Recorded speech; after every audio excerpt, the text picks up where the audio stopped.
Just another Taco Tuesday. Just another Taco Tuesday. What are we gonna have for dinner tonight? Tacos? Fine. I like tacos. Just another Taco Tuesday. Wait. We didn't say you could do a taco.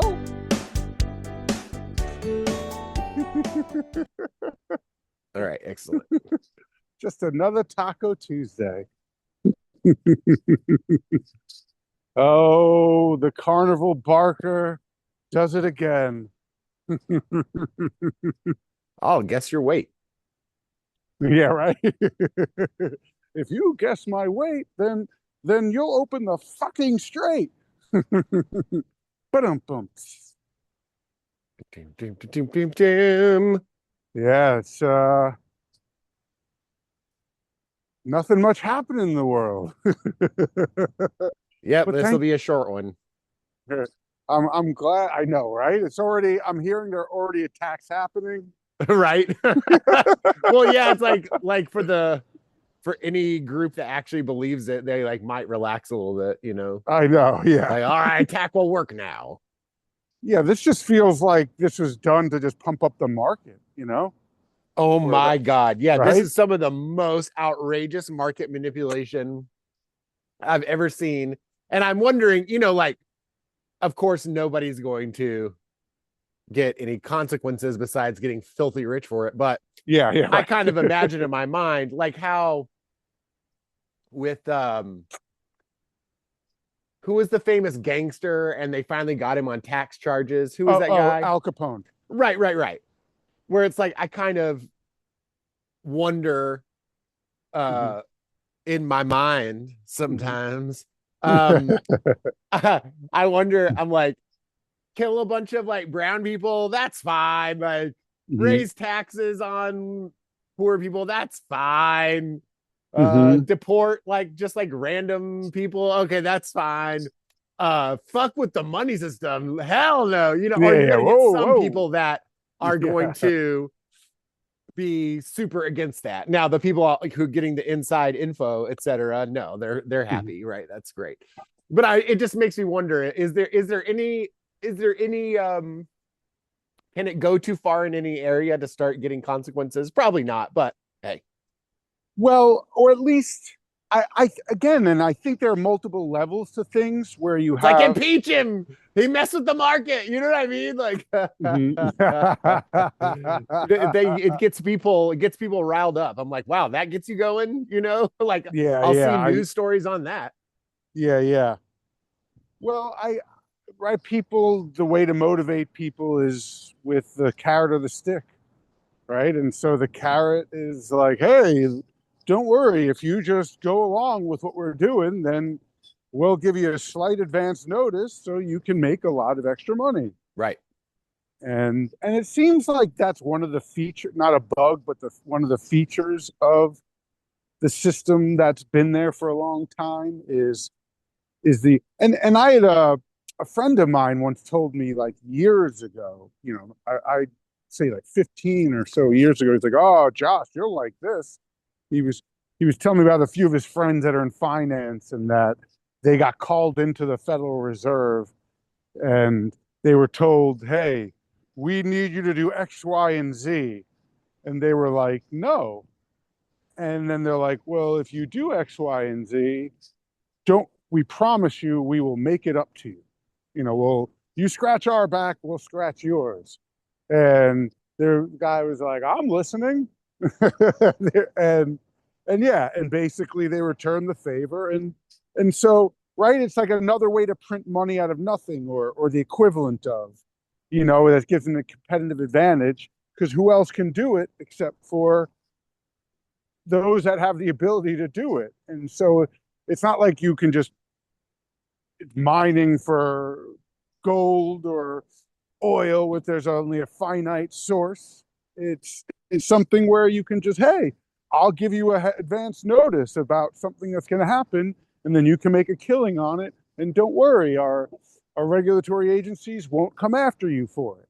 So again, it's having a concert or a symphony of different institutions, not only the financial institutions, but the media, um, the law enforcement, and investigative, and all that. So it's that, hey, don't worry, we can make it so that this can happen and you'll be fine, as opposed to we'll have to make a public hanging of smaller fish at times to try to show that the system isn't completely rigged, that there's legitimacy to it.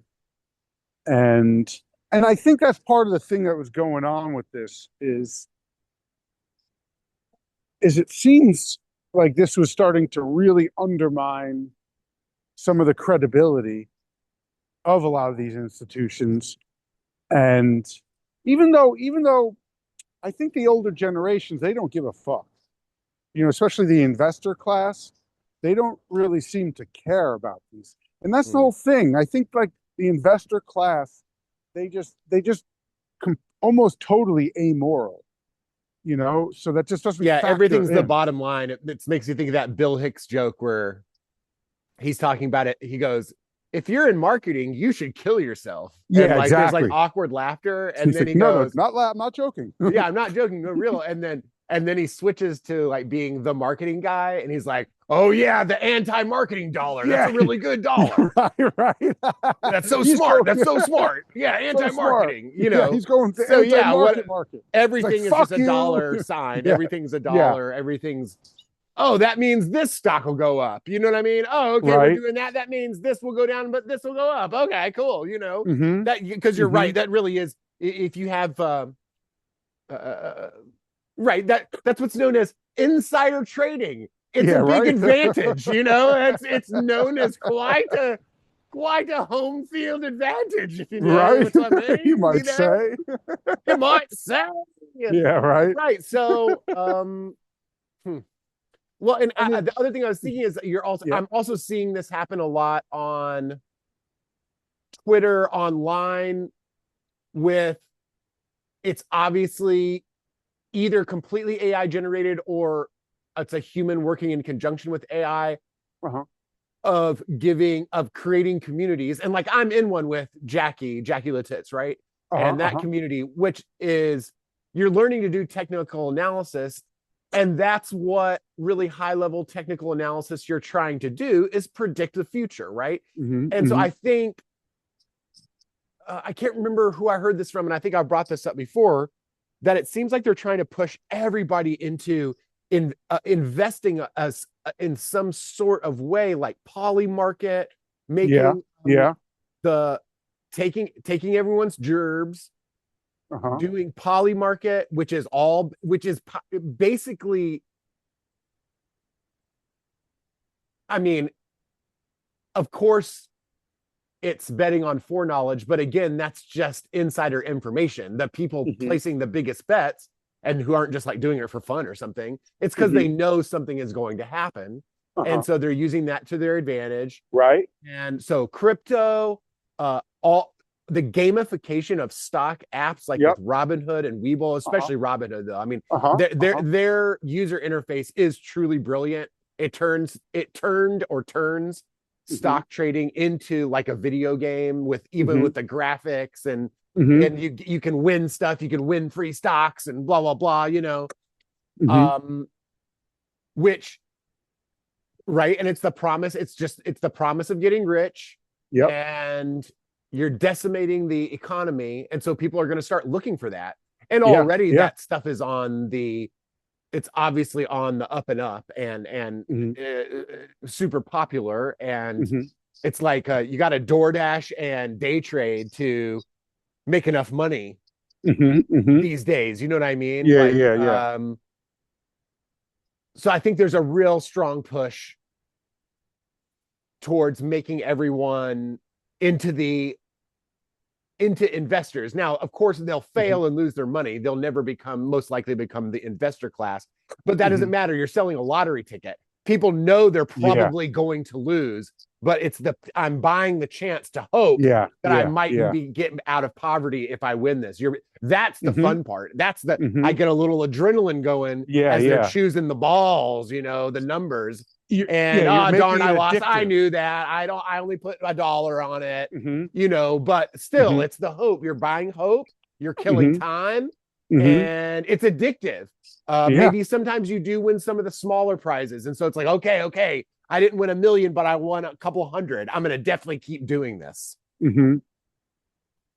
Well, addiction is definitely a big part of the overall business model, and Kind of everything. of What almost isn't? You know everything. what I Yeah, mean? That's like kind of how exactly. you manipulate Exactly. humans, the dopamine structures, the serotonin Hmm. structures. You just go after that. If you can you can figure out what releases that stuff, that's the real business model. Oh, Right. like sports releases this. Cool. Hmm. I mean, like Hmm. watching sports. Betting releases that. Hey, let's combine the two. Right? It's Yep. like sports betting is ruining the fucking game. You know what I mean? It's Hmm. insane. Hmm. Um, yeah, so it is the addiction, it is the addiction train, it is the figuring out how to release those, just a few neurotransmitters, just there's just a few, just figure out how to Hmm. release one of them and you've got a viable business model. Hmm.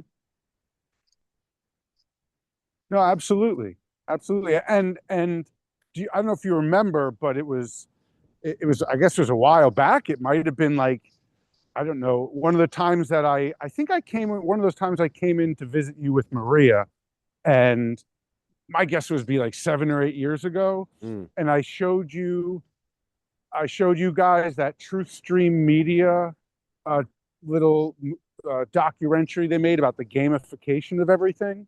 Okay. And I think and it was basically saying how everything would be turned into a game. And it's because if you don't do that, then people are going to be too bored or not enticed enough. It's kind of like you have to, the first one's always free. So you want to lure people in. You want to give them a quick, easy win and a good high. And then Absolutely. they're going to chase that dragon. And then you create this game. And then again, and I think this links up with that kind of Pokemon Go idea and the Yep. economy of action, where now you're promising a service, which in my mind comes back to what you were just talking about just before, about getting people into these cliques or communities, uh, and so they identify with that community, because what you in a way want to do is addiction.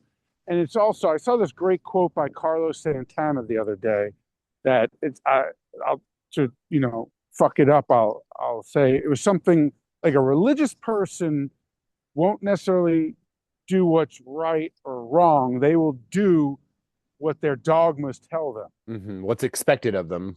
And the spiritual person will basically, as opposed to the religious person, will follow right from their idea of right from wrong, as opposed to what some sort of master or dogma tells them. And I do think that if you get people to identify with something, an ideology or a belief system, and a grouping, then they will follow that grouping.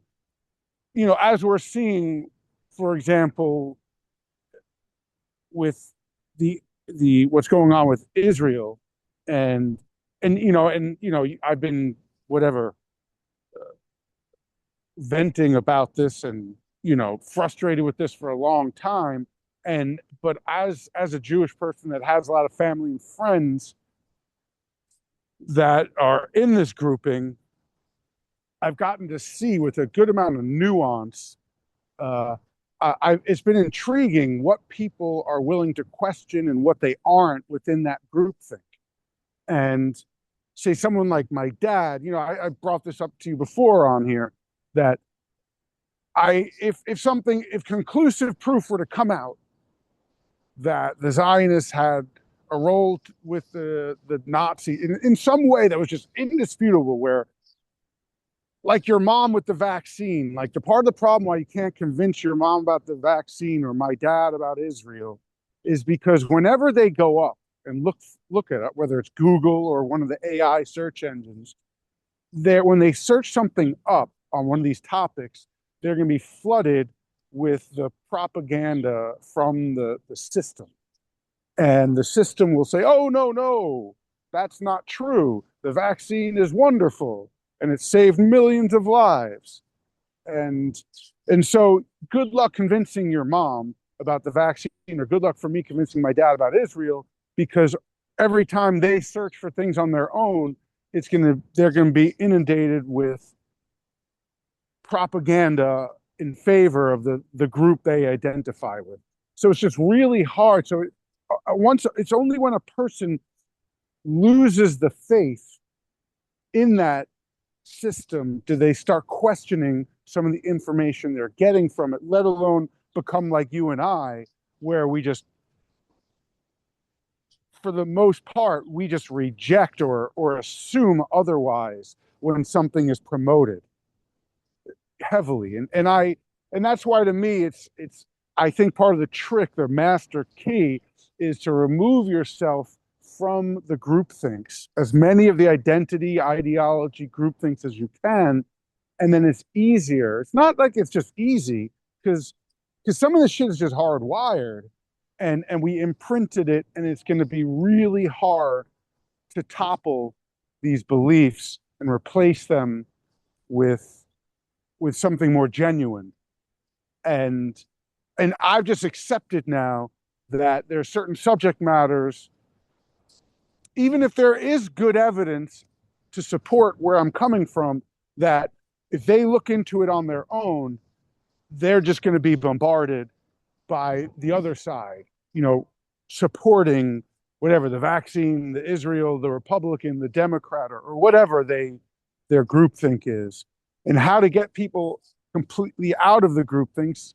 And that's I think it's something that's really, really fucking hard. And that's something I was attempting to try to discuss last week with some of the Tom Longo stuff. Was not that I agree with him or believe him, as much as I'm trying to work on dismantling some of the remaining attachments to these groupthinks that I have not yet detached from. Mm-hmm. Uh, that are so confident, like that are unearned confidence in why I see things the way I see things, or anyone sees things the way they see. Why their confirmation bias is the way it is. But I've been pleasantly surprised by some. I just had Passover, with my family last Wow. week, and it was interesting because, the night before, my cousin, who feels very similar to me on this issue, he went to his wife's Passover, and they're much more serious about it and religious about it, and he was texting me afterwards. He's like, I'm disgusted. He's like, it's just disgusting, like what these people are saying and believing in. And if he were to try to counter them, they would descend on him. They would attack him, and they would call him names, and they would start ostracizing him and all that. And he's not that type that's looking to do that. And on rare occasion, like I remember when Me Too was in vogue, and he brought up one of the cases of someone that it was like one of the lesser cases. It wasn't like one of the Harvey Weinsteins. It was one of the lower level, maybe like a Aziz Ansari or something like that, where it was lower level. There was much less. There was almost nothing to back it up, other than it was like piggybacking or bandwagoning on the popularity of a movement. And he said something like, it was pretty benign. It was something like, oh, Aziz got canceled. And they were like, what did you say?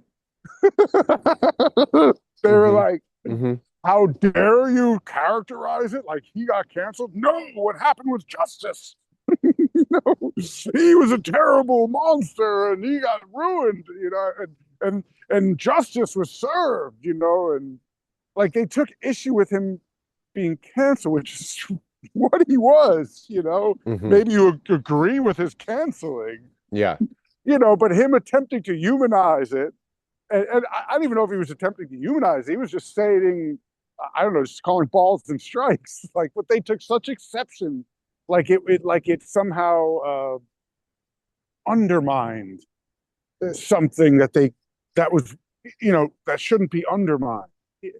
But they were just such true believers that anyone who questioned, like I remember SNL did a skit on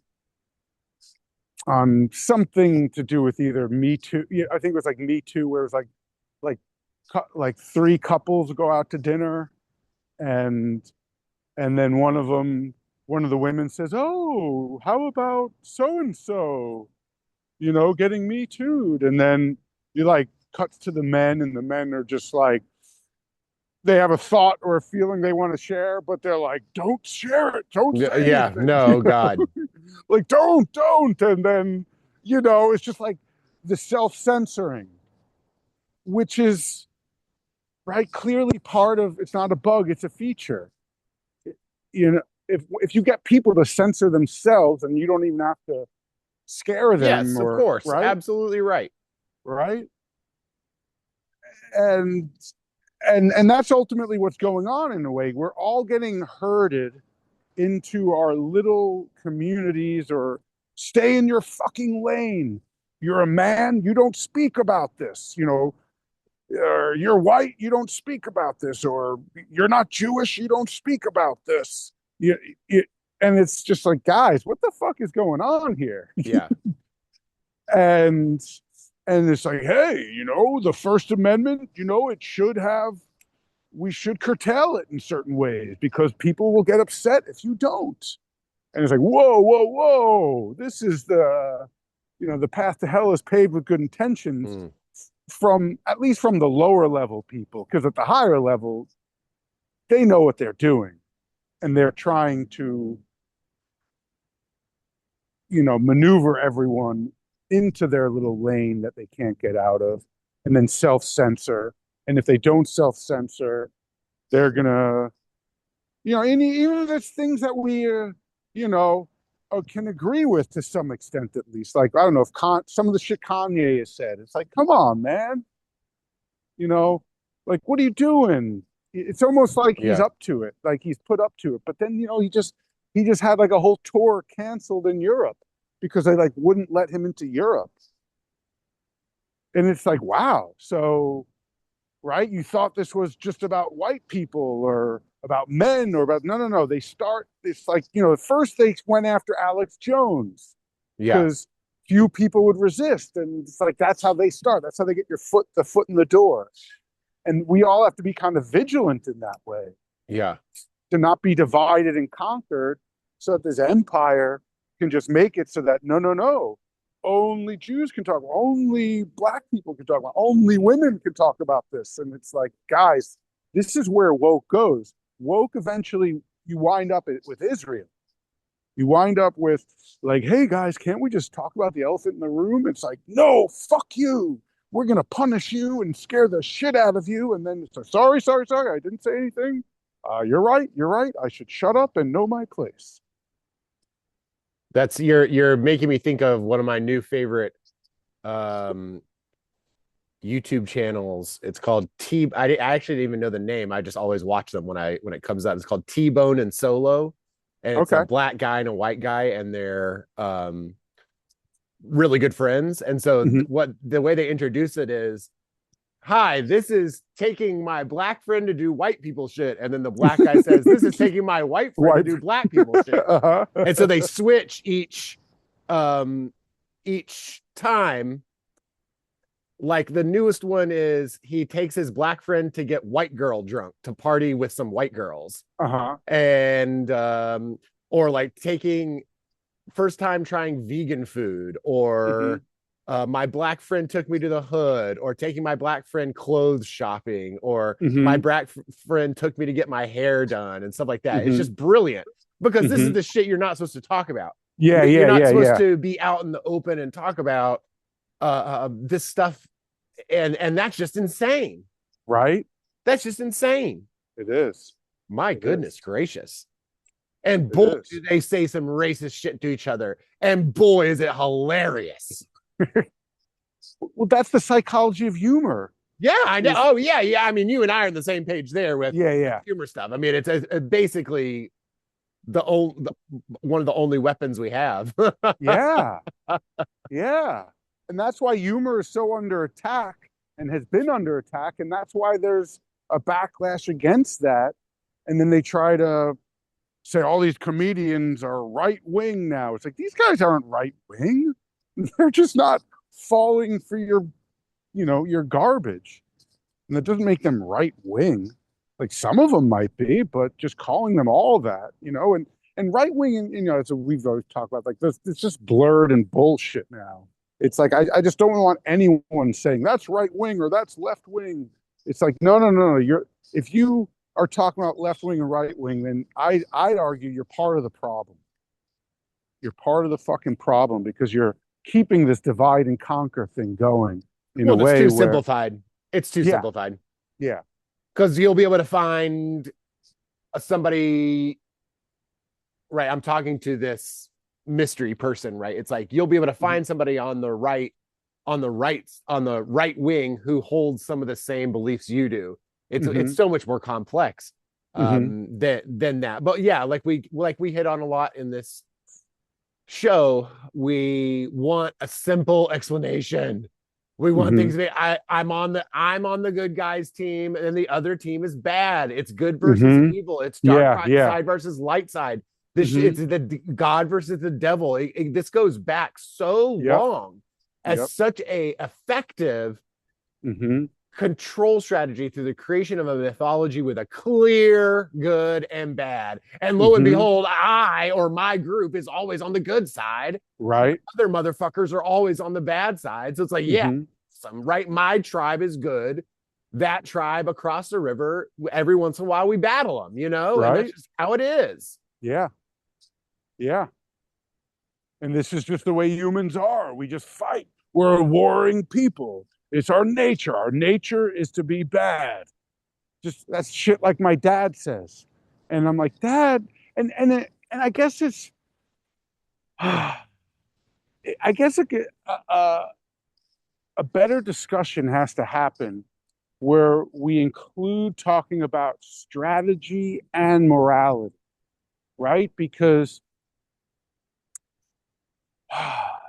like, all right, let's just for an intellectual exercise, Trump says, right, not only to open the fucking strait, but he says, I'm going to an Wipe out an entire entire civilization, civilization. makes a full out genocidal threat out in the open. Most of the media or much of the media either doesn't blink on that or completely underreacts, and you have people, whatever, like Fox News acting like he's doing the greatest thing in the world. You have people like Rachel Maddow being like, I don't, Israel has nothing to do with anything. It's like they all play their role Mm. in manufacturing consent in a way that, but so on one hand you could be like, well, wow, like, so where do we draw the line? Like, so if he went out and said, I will kill all of the Jewish people, right, that'll get a big back. Or he said, I will kill all of the black people, then that'll get a big fucking backlash. You Or you sure about that? right. You sure about that? Well, right, you would have segments that would be cheering for it, and then other. Yeah, I think we'd have a big a variety of responses. Mhm, I don't think it would be. I don't think. Look, I hope I'm wrong. mhm.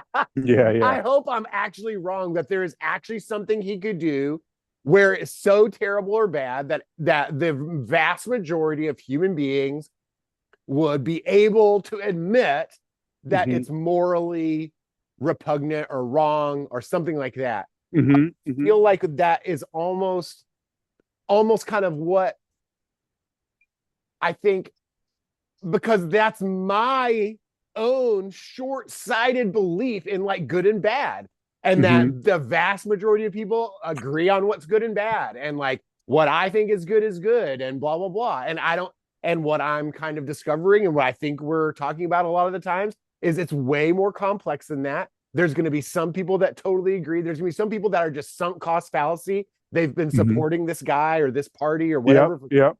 It's like, well, he must have a reason for it, or maybe it is a good idea, or you can come up with, you can come up with ways to justify it, or like with the genocidal thing, it's like, yeah, he's just it's just a really big threat Yeah. Yeah. as a Yeah. way to get peace, right? Like threaten genocide so that it's to actually get peace. So actually, isn't it good if this is what it takes to cause the war to be over or whatever? Then it's a brilliant, Right. masterful strategy. Right. The art of the deal bullshit. Yeah. So there's that huge.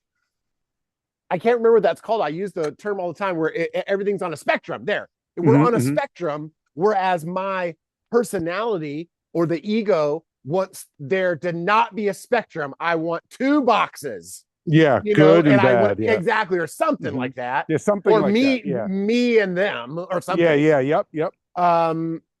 And but it doesn't seem to actually be that way. Because then, yeah, you're gonna. Well, anyway, I'm just gonna keep saying the same stuff over and over again. Well. Look, I think again, just to play a little devil's advocate, not necessarily what I believe or think, but just to try to, I don't know, again, play devil's advocate is, well, if I were him or on his team, I would say, hey, even though it was a terrible thing to say in some ways, that was something that's better to say something nasty and horrible than to go and do something nasty and horrible. Absolutely right. Right. So you can see how in hindsight, it's probably going to be argued. Yes, well, absolutely. Something along those lines. Yes. And there's going to be something valid to that. It's not like there's nothing there. There's something there that is clearly better than, like, I think as bad as racism is, I think it's much, saying something racist. And this is where I really break from a lot of whatever the grouping I used to identify with more, which is that, yeah, while racism is terrible, it's saying something racist is not as bad as doing something racist. It's like, I'd rather someone. Well, there's comedians that would agree with you, right? Because they make their whole living off of saying racist shit in a funny way. And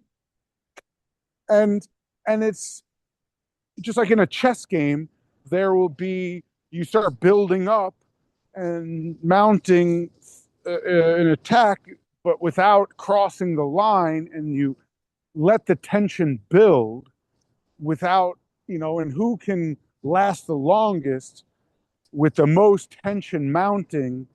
And then the person that gets impatient, and I feel like you once said this, that the market is basically the impatient giving money to the patient. Right. That's a Warren Buffett quote. Right. And so I feel like, in a way, that there is something there, that the person that can allow and be most comfortable with mounting tension will be able to, and pain tolerance, will be able to outlast and be more patient than the other person that might be like, oh God, I got to end this tension and get the closure, but they get it prematurely, and then they lose a competitive advantage to the other side. Yes.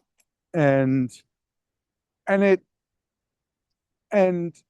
something that I think was kind of shown, or one of the narratives or ideas I think was shown here from most of the sources that I go to about this, this Iran war, was that it's kind of like, again, another example of the boomer Illuminati, where they've built up this military industrial complex, and a lot of it is based on this, World War II, Cold War era approach, where you want the biggest guns and the biggest ships and the biggest this, the bigger the better.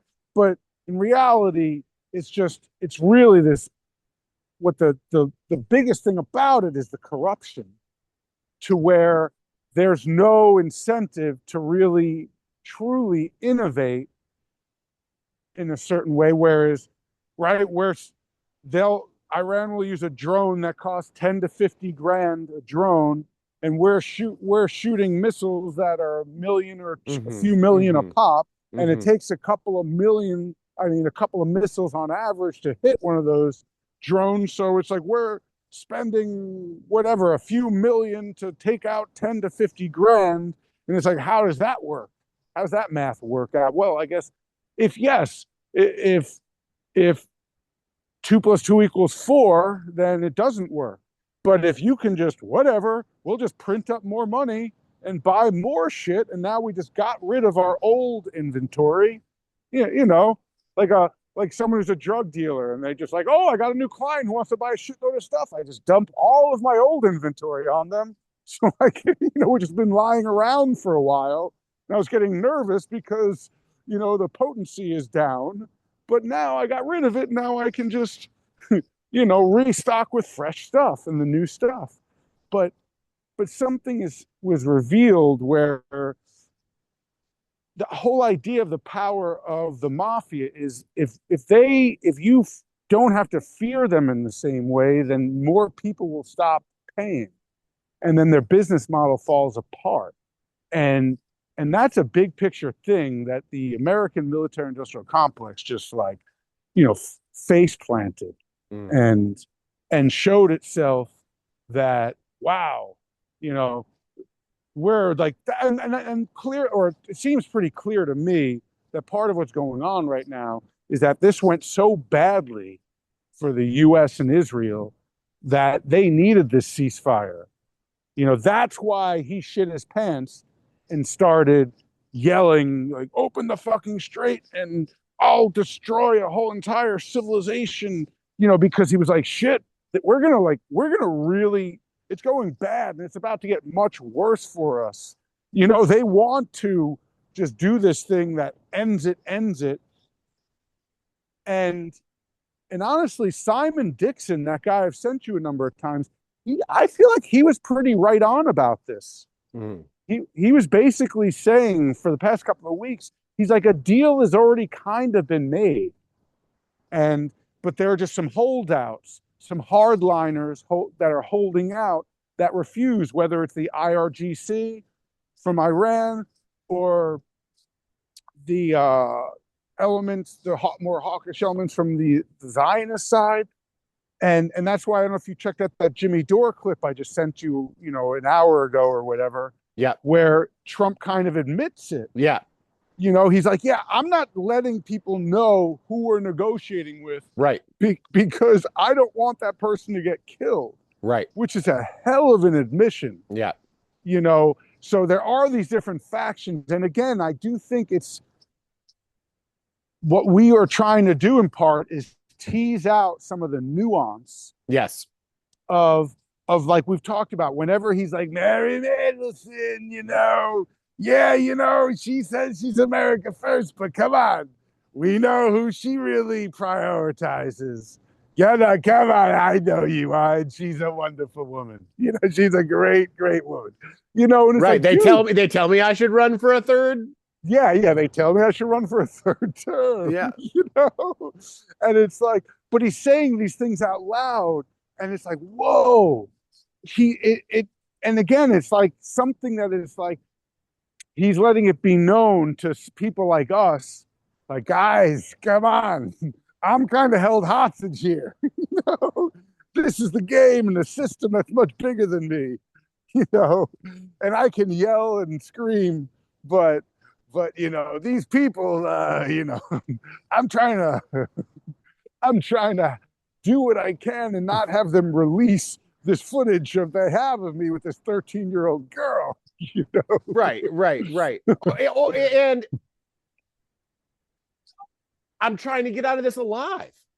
Yeah, exactly. I'm trying to get out of this alive and richer than I was coming in. Yeah. They're probably not going to release that shit, because then I'll release the video of them with the 13-year-old. You know what I mean? Like the threat of the release is obviously the true power. Yeah. And you're right. He's not some, world political chess master. He Hmm. has yeah, the carnival barker or something, right? Hmm. That's the that and yeah, that's his role. Yeah, yeah, yeah, And God, he's made so much money. yeah. He loves money, or I would guess. Hmm. And he's already made so much money uh, being president. Hmm. It's just unbelievable. So it's he's made it's a great deal. If you want to be Yeah, president and make some billions or something, yeah. yeah, I mean, I get it. It works. Hmm. It works. It works. Yeah, You can't deny that. yeah. And that's the way that. And in the past, most of the other people have not been on the other side of the negotiating table the way he has. Mm-hmm. And I think that's one of the advantages he has over whatever, name, pick your name. I mean, maybe with the exception of people like, George H.W. Bush, who, while he wasn't an oligarch, he comes from one of these families. Prescott Bush was like a Nazi banker, and Yeah. the Bush crime family, and he was, the head of the CIA, and it seems like there's reason to believe he was in Dallas during JFK hit, and all these things. So he was clearly. I'm just saying there are different people that are like clearly insiders, and by the point when Hillary was running in 2016, it seemed like by that point, she was a savvy veteran. And Mm-hmm. while she wasn't necessarily an oligarch, she was someone that had, whereas like George W. Bush just didn't seem too bright, or, whereas Hillary, no one's really accusing her of being an idiot. Mm-hmm. You might think she's evil or, whatever, just as bad as any of them. But, she is usually not considered to be an idiot. And, and she was someone that was willing to play the game, but they clearly, I mean, I'm of the opinion that presidents are selected, not elected, and they wanted Trump to win that first time, and for various reasons that I don't fully understand, but I don't think it was just some accident. I thought, I think that there were people that were like, no, we can really do some good stuff with this. We could this could be a new approach. We can achieve things we didn't achieve before, and he's willing to sully his good name. Whereas some people, their thing is the allure or the appearance of legitimacy, and like they're a good person. Whereas there wasn't any of that. There was Mm-hmm. a different. It was like a different type of approach to doing things that they're like, hey, not everyone knows how to game this, but we can fucking game this. Which to me, it really feels like he was chosen to win this time around too. For sure. Just like as he was chosen to lose the time before that. Um, and Yeah, exactly. I mean, that's the undercurrent for all the election manipulation debates or something. If they can control the election, why would they ever stop? yeah, Why yeah, wouldn't every election be therefore controlled or monitored? Because look, yeah, maybe you want a certain outcome to happen. And as you're monitoring the data, you realize that's going to happen. In that case, you don't need to step in, do you? yeah, You know, right, so that you can weight the scales if needed. Um, why would you not invest in having that power? That's just insane. yeah, yeah. That would be a next. I always just go, okay, if I were in charge, what would I do? Oh, that's what I would do. Yeah, I would make sure. Oh yeah, I'd have the yeah, best yeah. weapons. I'd Mm-hmm. get a compromise on everybody. I'd Mm-hmm. make sure I can Mm-hmm. control the elections and the media. Of course, duh. Duh, duh. And then to me, then that's when then my mind goes like almost whispers goes, imagine how much further they've taken it then that. Exactly. Exactly. exactly. And this whole thing just seems so staged. There's something about this whole thing that seems very staged. Yeah, that's the reality, bro. I mean, Yeah, that's the Plato's the cave. yeah, That's yeah, Buddhism. exactly. That's Taoism. That's all the spiritual things. Like, don't be fooled by your senses, you dumb Yeah, yeah, motherfucker. exactly, Just exactly. don't. Just don't. I know it seems real. I know it seems real. It's not. Right? It's not. It's not. And it's like, but I Yeah, saw yeah. it. But I I heard saw, I they saw they the said it on the magician. Yeah, television. It was on my yeah, Reddit yeah. post. I saw the magician saw the woman in half. He sawed her in half. And it's like, wow, wow. He's like, this is easier than we thought. Because once they saw the woman sawed in half, like now they're in. Well, Now and you've you've got got that, them. and well, you've got the people, and I see it all the time with magicians.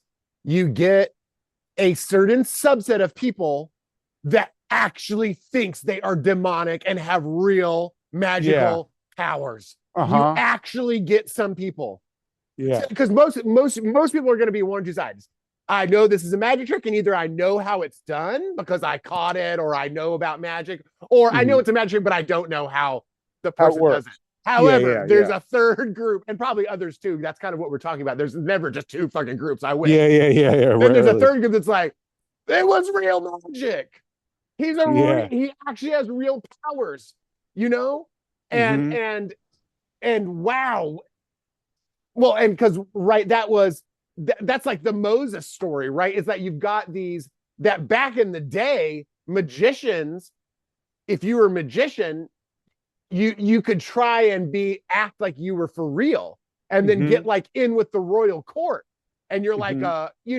and remember when I think it's the scene where God has given Moses the staff that can turn into a Yeah, a snake. snake. Yep. And then like the other magicians are like, shit, I don't know that trick. Yeah, right, right. Like this guy's good. This guy's Yeah, yeah. good. Hmm. Hmm. Right.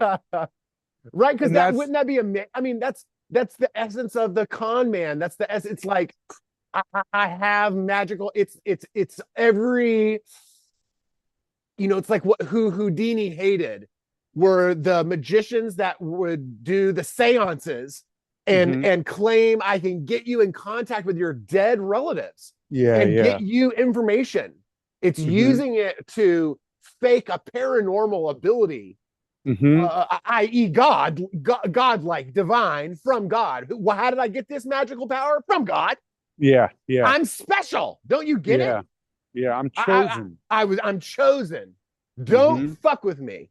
Yep. And it's a brilliant scam con. It's brilliant and right. And I'm just as I'm saying this, I'm just really because that's also how we justified kingship itself.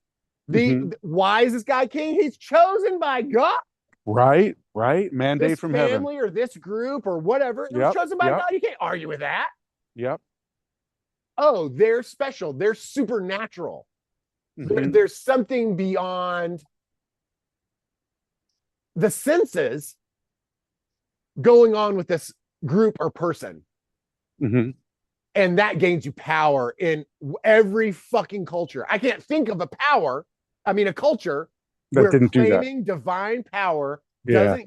doesn't, because there's a certain subset of people that will actually believe it and actually Hmm. think it's true. Hmm. And who are those people? Your followers. Who are those people? Right. The true believers. Yeah. Because at that point, you do not that's your gang now, man. That you don't Hmm. have to worry now. Hmm. Wait, they think I'm magic. They think what I'm doing is magic. Yeah. I don't need to even convince convince them that it's a magic trick. It's past that. I don't even have to be good at the trick. Hmm. Hmm. I can do a trick that you could spend 5 minutes going on Google and searching for it, and you can find the online magic shops to buy the exact same trick. It still doesn't matter. Hmm. He really bent the spoon. I know you can buy the trick where you bend the spoon, but he Hmm. actually bent the Yeah, spoon. yeah, yeah. Yeah. Which is it's a type of sunk cost fallacy mentally with belief. You know, you fell for something and now, you're going to keep falling for it because it, and it was an addiction. It made you feel so good Yes. that you don't want to let go of that good feeling.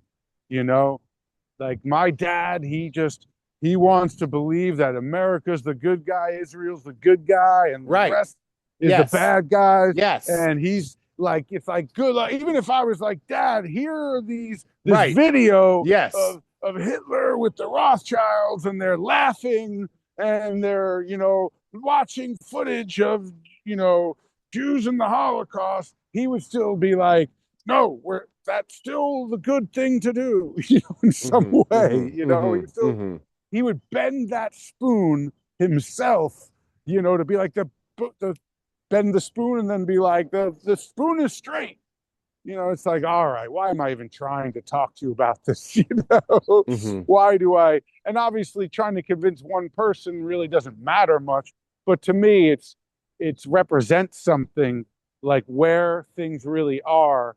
And I was like, so at the Passover, my cousin's wife, who me and her used to lock horns about this stuff, and now we just never bring it up. Sure, of course. And it was right before I left. She was just like, she's like, made a caveat or two, like, I'm not saying I believe in what all the things you believe in, but I used to think you were crazy or whatever, but now I don't believe in all the things you're believing in, but now I'm starting to see it. I'm starting to see it. Mm, mm. And and I just bit my tongue and just nodded my head. And she's like, "You're biting your tongue, aren't you?" I'm like, "Uh Mm-hmm. huh." And she's like, "I'm impressed." She's like, "You Mm-hmm. normally Mm-hmm. can't really bite your Well, tongue." both of you had grown in that conversation, right? Mm-hmm. For anybody to say, "Hey, I might have been wrong about something," Mm-hmm. God, well, that's a. Right? I mean, Yeah, that's huge.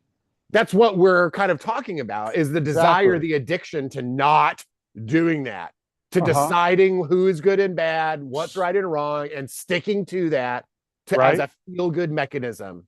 Mm-hmm. Mm-hmm. As an addiction. Right. Yeah. Yeah. Yeah. And if you get someone to become really addicted to something, even if they're like on some moral level, this isn't good and I shouldn't be doing it, it's like it's going to be really hard for them to kick the addiction. If it's a small addiction, maybe not, but a lot of these addictions are big foundational addictions that are going to be really like if someone smokes a pack or two of cigarettes a day, that's not an easy thing to kick that habit. If you have, you smoke a little bit of weed every once in a blue moon, like Mm-hmm. you can let that go. Yeah. It's easier to let go at least, But when something's foundational, you know, like some of this Zionism shit is for my dad. It's. I don't think he's ever gonna let it go. But like one time we started getting heated about it, and I was like, Dad, the real definition in my mind, what Zionism really is using Jews as human shields and cannon fodder uh, to further the goals of the Anglo-American Empire and especially British imperialism.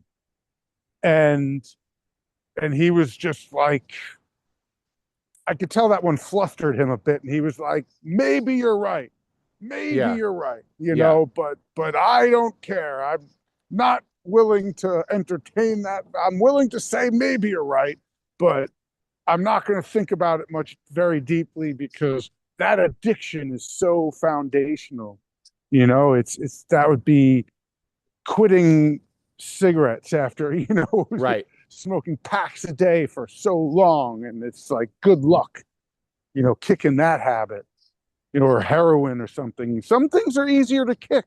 Right. Other things are really fucking hard, and that's why creating the most addictive thing is part of the the goal, to create a religion, Yeah.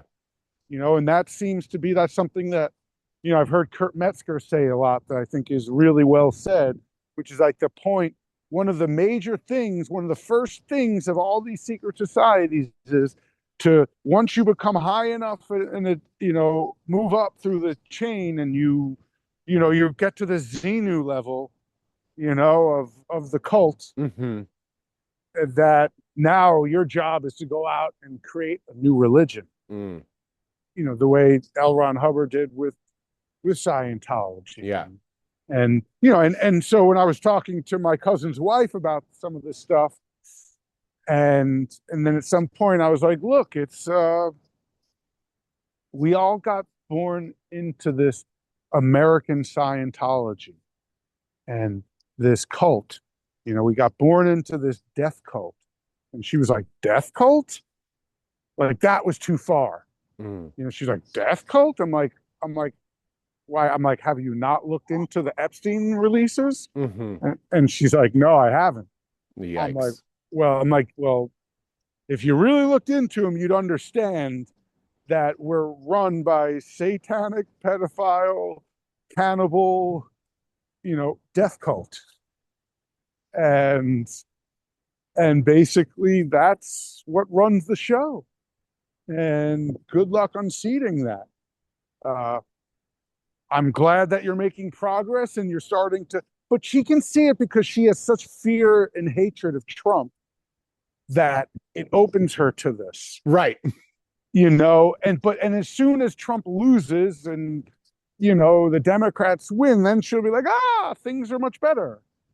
And it's like, no, you don't get it. Nothing has really changed except, now you're going to think things are okay, more or less. And then the Republicans are going to be like the sky is falling, and these Epstein, like 2 people get killed by ICE, and then it's like sparks mass protests around the country, but the Epstein files get released, or the Iran war happens and there's like almost no visible protests and response, and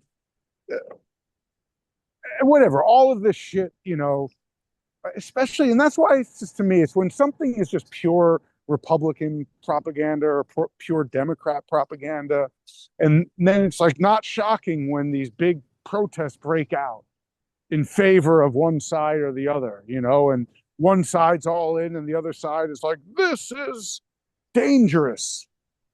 And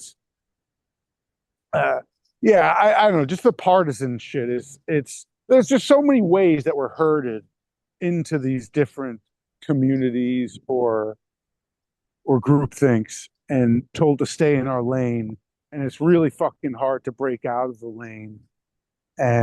But only when a person can become something more like a Renaissance man, that starts getting interest in multiple areas, that they can start connecting dots from different cross-sectional areas, that something starts to emerge, patterns, and then like I like to say, don't just follow the money, follow the rhymes, because history might not repeat, but it rhymes.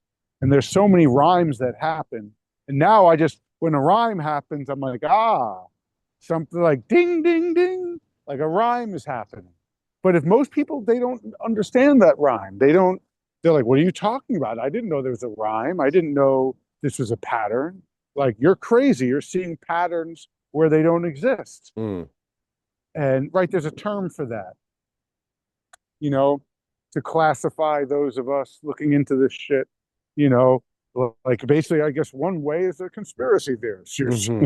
But there's another term, a more technical term, where that's trying to describe, you don't have better senses than me. You're just, you actually have a problem.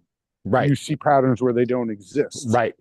Where it's like, well, it's like the whole Pizzagate thing, right? That Yes. guy, Ben Swan, when he reported on it back in the day, I remember watching his reporting that's gone viral now, because that guy has come back now because of these releases. Now they're like, whoa, this guy was talking about this shit in 2017 when everyone's thinking about this or considering it was called crazy or whatever.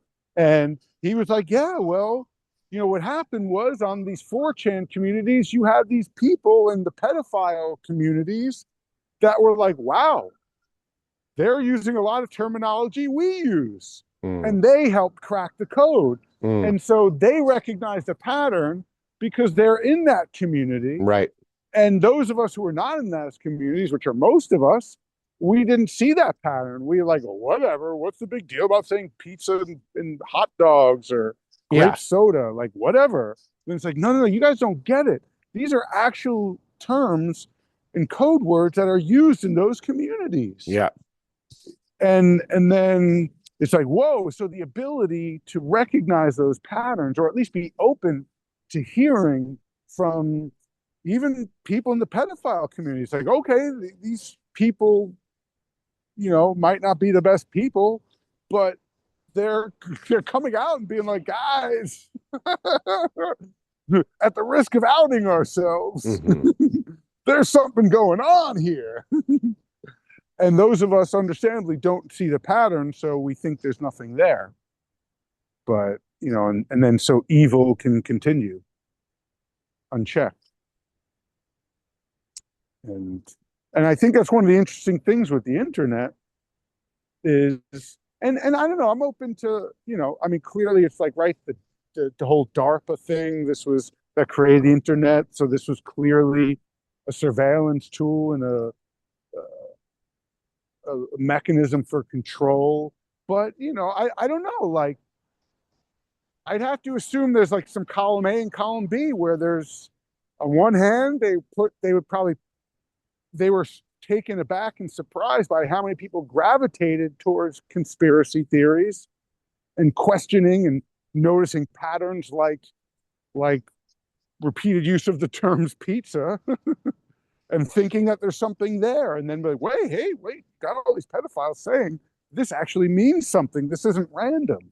Like, you don't repeat that. You're not spending $40,000 or whatever it was on pizza in a night. You're spending that because to buy little children to fuck and rape, like, it costs a lot of money. you know, like if you want to do it without paying lots of money, you gotta you're opening yourself up to a whole lot of risk. You Hmm. might one day Hmm. find yourself on that show To Catch a Predator, and Right. Right. or you can do it the way the elites do it, and they pay the proper money to have like buffer zones and agents, in middlemen, procuring that shit. And most people, and I think a lot of it is most people can't wrap their minds around this stuff because they couldn't imagine putting themselves in those shoes, which is reasonable. You know, the way we try to understand most things is by attempting to put ourselves in someone else's shoes.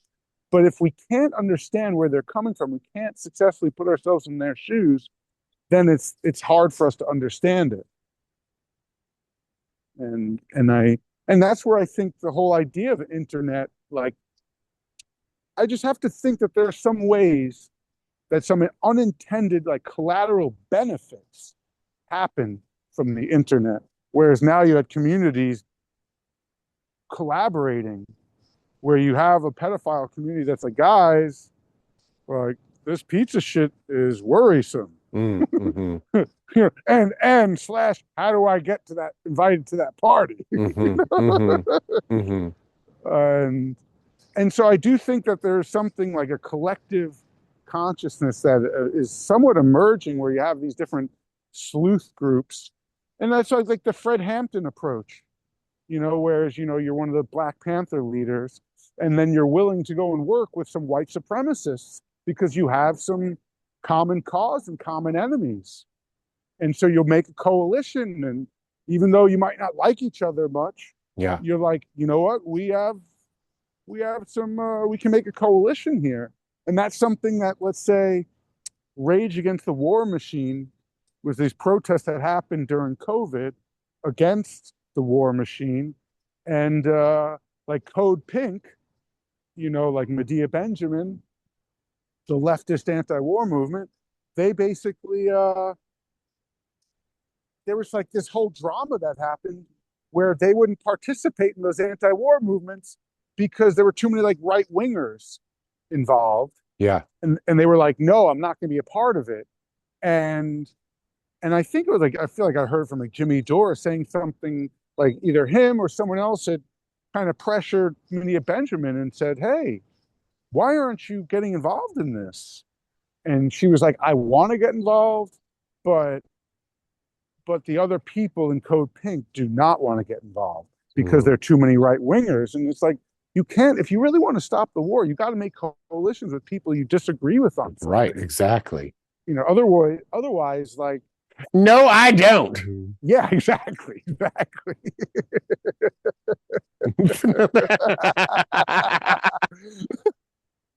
You can't make me. You can't make me. It's like, all right, then I don't know. I guess you just, and that's why I think there's, to bring it back to the strategy and the morality, right? Because those two things, sometimes they ram up against each other in a way where, because the strategy is like, hey guys, we can't agree, we can't make a coalition by only sticking with people we agree with about 100% of things on.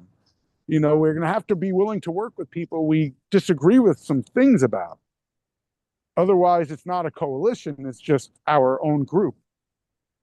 And I think that's part of the thing that the like, for example, Republicans and Democrats and the media want to do is make it so that those groups never come together. And I think things like Epstein in Iran are making a lot of those groups come together. You know, and that's why I appreciate someone like Jimmy Dore giving a platform to someone like Alex Jones, you Yeah. know, and you know, build a bridge, right? Shine a light, build a bridge, shine a light. Like that's what he's doing, you know. But there's a lot of people that like abandon Jimmy Dore for that, and they're like, "Fuck you, this guy sucks. You shouldn't be giving him a platform." And he's like, "No, don't you guys get it? We don't have to agree on everything, but we have enough overlap, and we have to humanize each other because as humans, if we somehow can set aside our petty differences, we can. That's the only chance we have, you know." And not that long from now, that's going to be a lot harder once the AI and robotics progress to the next stages. And that's why I think there is probably some degree of panic amongst the ruling elite classes because it's almost like when Elon Musk went on Rogan years ago and it was like a almost like a jovial discussion, and then all of a sudden they talk about AI, and then all of a sudden like Elon Musk's demeanor just involuntarily changes, and then you know it's one of the first times he was on the on Rogan's show, and he was just like, you know, I really tried to talk to different leaders and people in this in the AI world and be like, guys, we have to go about this in the right way. If we don't, you know, this is gonna really hurt us. This is gonna be really, really bad. And he was like, and I tried and I tried and it just fell on deaf ears. And there's just, you know, there's too many people competing. It's like a race for the prize, like one ring to rule them all, you know? Yeah, it's and I think that this is one of the few things that we have left is before the AI robotics kind of take over and just most of us, I mean, I don't know what the fuck to do about it. You know, we don't have those connections. And if we did, we'd be blipping on their radar, you know, be like, oh, so and so is connected to these people. And that's why everyone involved has to be compromised. Mm. Right? Everyone has to, like that great whitest kids, you know, skit about the Illuminati when they get in and they're like, okay, yeah, if you sure, if you know, we're the Illuminati, and if you want in, you can come in, but you know, here's the thing: we need, you know, video of you, doing bad things to children. We do, you know. It's like a resume, Yeah, it's like you a whole know? resume, a whole Yeah. checklist of things that Yeah. they gotta like. You have this, and he's like, "Oh, here you go. Here, I have this footage of me doing bad things." And it's like, you need to do. We have this other compromise. Oh, here you go. I got that for you too. Right. It's like, oh, great. This was a lot easier. We thought there would be pushback. Oh, this is great. Now we'll It's help like, no, promote your. I came in prepared for this Yeah, interview. Okay. yeah, I looked you guys up. yeah, I don't work, I exactly. don't want to work just anywhere. Yeah, and that's the guy. That's the guy who died in that show. That guy got died or under mysterious Okay. circumstances. And that movie Weapons I've told you about was at least in some ways like a homage to that guy or something along those lines. Because that's the thing. Once you start like getting like that's why like Jack Cruz when he talks about like Joe Rogan, he's like not buying it. He's like this guy is fucking. He's he might not be wittingly part of it, but he is like a useful idiot for that kind of whatever the tech bro class, the technical industrial complex. Mm. I mean, because Rogan had on Theo Vaughn recently, and then Rogan was like, "Well, Iran is the number one supporter of terrorism in the world," and I was like, "What did you just say? You fucking idiot! Like, what?" And Marie was like, "Look, calm down. He doesn't know the things you know." And I'm just like, "No, but saying that line, you know, is like saying, well, we should kill the Jews. The Jews killed Jesus." Mm-hmm. It's like, what? You're gonna fucking repeat that fucking retarded trope, because that's like one of the mantras is that Iran is the number one supporter of terrorism. Mm-hmm. It's like, Mm-hmm. please, are you kidding? Like,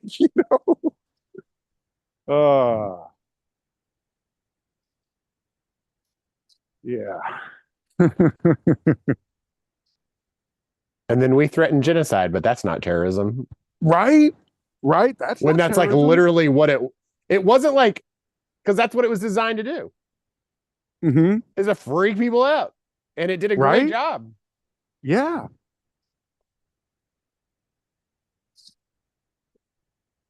Huh. And I don't know if you got a chance to check out that Corvette thing Yeah, I I read through sent the you. transcript because I can do Okay. that a lot faster. Okay. But yeah, I've got it going right now, and yeah, very, very, very, very interesting. Yeah. Because I mean, I don't know. I've loved him for a long time. I feel like and honestly, not all that long ago when I used to whatever buy into the whole climate change thing, that was like the one thing I disagreed with him on was that he was debunking climate change. And I was like, I don't know about this. But now I'm like, all right. I have like almost no point of disagreement with Corbett. And but in that thing, I think it's a good point to bring up is that, it's like the way you motivate people is by giving them a common enemy, right? Like one enemy to rule them all, Mm-hmm. and then you get everyone herded into a group.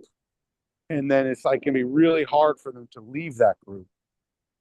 And, and, and there are people that are like, and myself, I can't help but fall for it too, like with the whole Iran thing, being like, wow, Iran seems to be doing the dirty work of trying to undermine the Epstein class. They Right, seem right. They're calling that right. shit directly out. They're tweeting that shit. They're making Lego Yeah, videos and shit. Have you yeah. seen all the Lego videos, by the way? I've seen some of them, Okay, definitely okay, not okay. all. All right. I think there's three, as far as I know. I think I feel like you sent me one that Okay, was really okay. Yeah, good. they're just amazing. Yeah, and I'm just like, look at how they have their finger on the pulse They sure in do. in a way that it impressed me about Trump when he ran this time around when he did that whole garbage truck and McDonald's stunt. Yeah. Like I was like, wow, like that was such a smart move. And not bad. And I thought what a clever move. Like Biden went and called all people that would consider voting for Trump garbage and trash. So he went and did this publicity stunt delivering garbage. Mm-hmm. It Mm-hmm. was like clearly his team had their finger on the pulse. And they're like, this is a great way to do this. Whereas, you know, I I'm just saying, like, that was or the McDonald's thing. It was like, oh, what a clever little fucking propaganda tool, Yeah. you know, to make him appear just like a normal person, Oh like yeah. No, somebody, I know. right? Like a person you'd want to have a beer with. It That was like, that yeah, McDonald the McDonald's thing really did work. People loved that. they People, loved the it. true believers, just were like, "See, Yep, yep. Kamala would never work at Yeah, she was. McDonald's." You know. Yeah. She'd be like, no, no, no, no. I'm not doing that. You You want know. me to go in a nice pantsuit or dress, looking nice? Like, I will go in there and like Obama pretending to sip water at Flint, Michigan. Pull something like that. Like Trump would have just downed the water. He just would have had some other glass of water and would have chugged it. Yeah. And but Obama is like boomer Illuminati, you know. He's like, hey, I'll just speak in a, dignified way and talk about folks, you know. And Trump is just like, whatever. I'll just fucking try anything. Pretty much, I'll try anything. Like almost nothing is off Yeah, limits. the Gish Gallop. It's like he Yes. says nine different things, but nothing all at once. It's Mhm. amazing, Right. just amazing. And then it's kind of like beauty's in the eye of the beholder. Then like you Hmm. can kind of like in your own mind, like m- make whatever he said mean whatever you want it to mean for your Right. own Right. personal like self. Totally. You know, Uh-huh. it's kind of oh my gosh. Anyway, I don't know. It is like the Gish Gala. It is. That's a good call. Just throw anything and everything at the wall and see what sticks. Yeah. And if like you throw 8 things at the wall and only one stick, then you're like, well, that was right. That was the one thing I threw against the wall, and clearly this is why. Well, just direct contradictions, like in the clip you sent me. That was what was making me laugh. He's like, "Yes, we're negotiating with the supreme leader, but there Yeah, is no supreme but there is leader." no supreme leader. Yeah. And so it's like, oh. It's so then a person gets to literally say, "Well, Trump said they're negotiating with the supreme leader," and Yep. then somebody Yep. else can say, "There, Trump said there's no longer a supreme leader." Both fucking right. And it's from the same speech the motherfucker gave like a speech later in the day. Right. Unbelievable. I guess it helps to have no shame. Right? No, we just yeah, right? Wow. Mhm. Yep. And It's like and but at this point, it's like, yeah, he probably said that. You know, I mean, you Mhm. could say whatever you want. Right. And then you probably could find some weird quote where he's kind of saying that or implying that or directly saying it, you know? Hmm. Right. But I thought it was really revealing that he was, like Jimmy was pointing out, like he doesn't want to say who he's negotiating with because he's worried that Israel will kill those people, because the last thing they want is to de-escalate. They want it to keep on escalating. That's their role, or one of the roles that they play in things, is to keep things as destabilized as possible.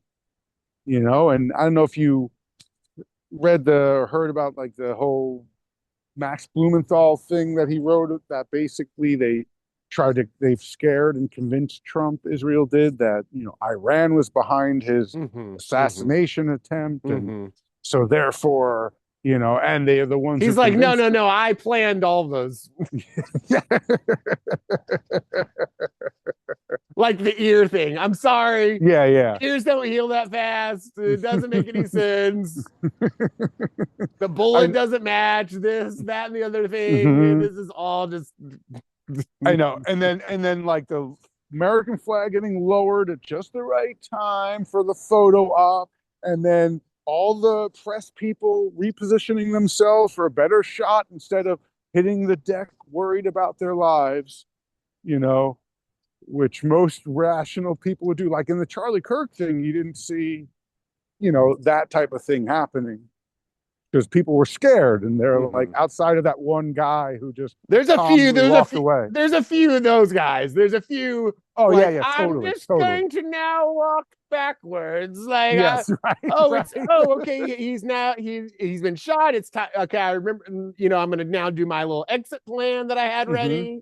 I'm gonna go Mm-hmm. stand up at this on this wall and Mm-hmm. video, and I'm Mm-hmm. gonna go call somebody on the phone. And oh Yep, my yep. goodness Yeah, like his gracious, number two guy, right? That did that, right? yes, Yeah. yes.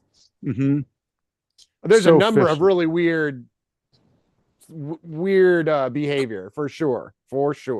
And now we find out that the bullet doesn't match the Yeah, curtains, right? no, Which is the way I like it, but the bullet does not match the no curtains. bullet. You know what I mean? Like, what? Yeah. So then that so it's like how they found the like magic bullet for JFK like Oh, on the gurney totally. or In something. It's like pristine yeah, it's condition. like oh Yeah. yeah. Hey, here you go. Oh, wow. What's this? Oh, look at this. Just or the passports of the 9/11 hijackers, right? Which now, I don't know if you know this, you know, that they were found in like nearly pristine Of course. condition, Oh you right. know, and that was how they identified him. And the one of the guys that was from that passport, his two of his relatives worked for Mossad, you know, and that's just come out recently. Well, there's no airport footage of the guys. Mm-hmm. The passport thing, absolutely. Bin Laden said he didn't fucking do it Yep. anyway. Yeah. There are multiple Bin Ladens in America. It seems like he was more a CIA asset than anything. Mm-hmm. That group or family. They're Mm-hmm. flown out. They're allowed to leave the next day. Mm-hmm. I mean, my goodness. Yeah, I And know. wait, I just wanted to mention. Did you? There was recently. I bet I saved it, but I don't have it right now. But What?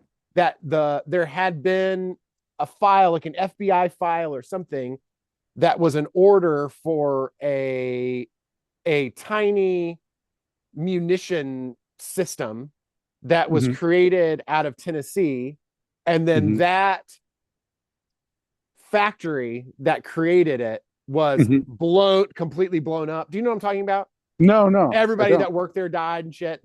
No, tell me.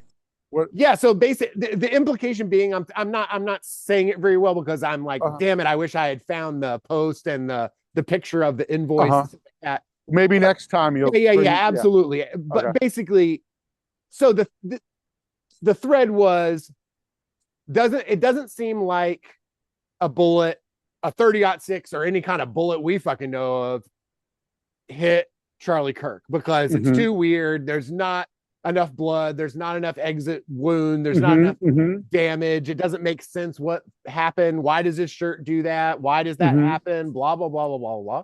And so Mm-hmm. then next idea is that it was some type of munition. It was something that blew up on his person. Is it Mm. his necklace? Is it the mic?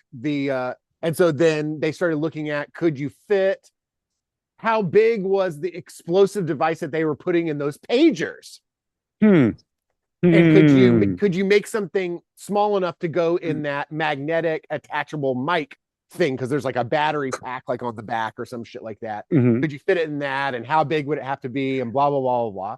Then they Huh. find this order invoice for a specially made, super Ah. tiny munition Yeah, yeah. designed and made in this weapons facility plant in Tennessee. Mm-hmm. Right after that invoice is found, like the day after, that factory blows the fuck up and everybody who works there is killed. The Wow. whole factory. Wow. That is fucking nuts. That's fucking nuts. Yeah, so I'll get on it for next time. Because that's crazy. That's the whole thing, right? When they start doing desperate things like that and killing a whole bunch of people in that, and it's so fucking suspicious. So it's like, wow, but they're still gonna go ahead and do that anyway. Right. because no matter how suspicious that may look to some, Well, it's a conspiracy. There. What are you, a yeah, conspiracy theorist? exactly, exactly, Do you not exactly. care? Do you not care about those families that lost all of Yeah, their? right. I know, I know, and that's why it's so clear that the point of, or one of the, like, using narrative for power is making something so emotionally potent that therefore you can be like, you don't want to offend, Erica Kirk, she's a grieving widow, or you don't want to upset, George Floyd, or the people that are in town, or you don't want to upset, this thing or that thing. It's like, no, this things are, you don't want to upset that, like that dude that, was born a dude and was a woman and that won the boxing the Olympics, and it was like, people are like, you don't want to be viewed as transphobic, and it's all these ways where it's like, look, there's the truth, and then there's these emotionally potent narratives, and when something is an emotionally potent narrative based on very questionable, you know, underpinning, that's usually a pretty damn good, and is being promoted by power. And that's what the thing I would argue, uh, say like Russiagate was something that was promoted by power. You know, if the Democrats or the Republicans were like promoting 9/11 truth the way they were promoting Russiagate, then I would be very skeptical of 9/11 truth.